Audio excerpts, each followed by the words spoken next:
It's a gloomy Tuesday afternoon here in Charlottesville, Virginia, but I'm still in a pretty good mood because it's also fall, and I love fall. Fall is my favorite season. In this video, I'm going to be telling you a little bit about one of the best novellas ever. It's one of my favorites, and you could make the case that it is the best. It's certainly one of the most acclaimed, and it introduced the world to one of the best writers of the 20th century. This video is about Goodbye Columbus by Philip Roth, which was his debut. He published the novella along with 5 other short stories. You'll still commonly find them bound together, and it was the world's introduction to him. There's a tenderness in Goodbye Columbus that isn't as present in the rest of his works, I think, because he's a little younger and in some ways he's still finding his voice. You'll find, if you're not very familiar with Philip Roth yet, that he can get very nasty. Goodbye Columbus won the National Book Award for good reason. This is an absolute masterclass. The story reads like it's a novel, but it's pretty short. It's only about 130 pages, so you can definitely finish it in a weekend if it's the main thing that you're doing, is reading the story, or even in a day. It is first and foremost a love story, and that's what makes it so accessible. The narrator, a guy named Neil, a Jewish guy who's from New Jersey, is falling in love with someone. And before I get any further, just know I'm not going to be giving anything away that happens in the middle of the story or towards the end, because I do want you to enjoy that for yourself. Neil is nowhere near as affluent as this girl Brenda, who he's interested in. And so a lot of what plays out through the course of the book is not only the romance between the two, but also conversations that revolve around class in particular.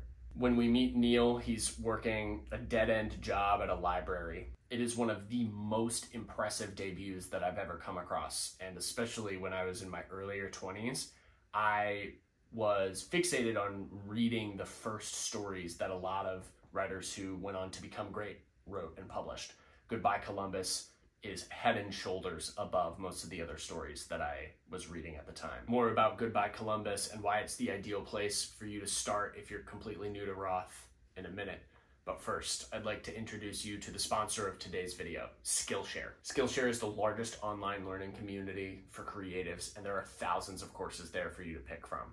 I've taken a few of Ali Abdaal's classes in the past, but the ones that I am most keen to take now revolve around Canva and drawing, because in case you haven't noticed, my thumbnails aren't the best, and I need to work on improving those.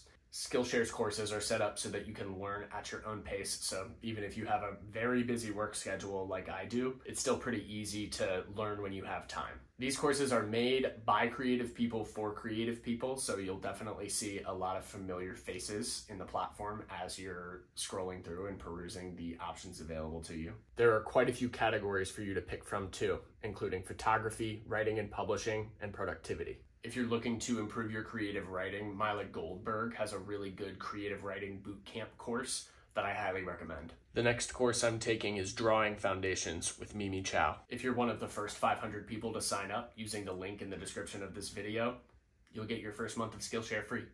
There are a lot more academic reasons for what makes Goodbye Columbus so great, which include how it deals with class, race, and even age. There's quite a big age gap between the different characters, and that plays into how they view what the individual can be, what they can get out of a relationship, what love means, that sort of thing.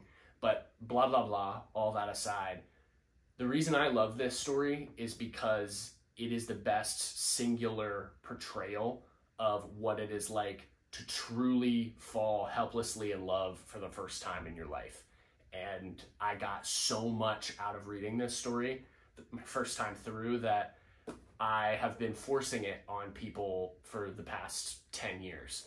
Anyone I know who seems like they might be interested in the story, I have pitched it to them as hard as I possibly can.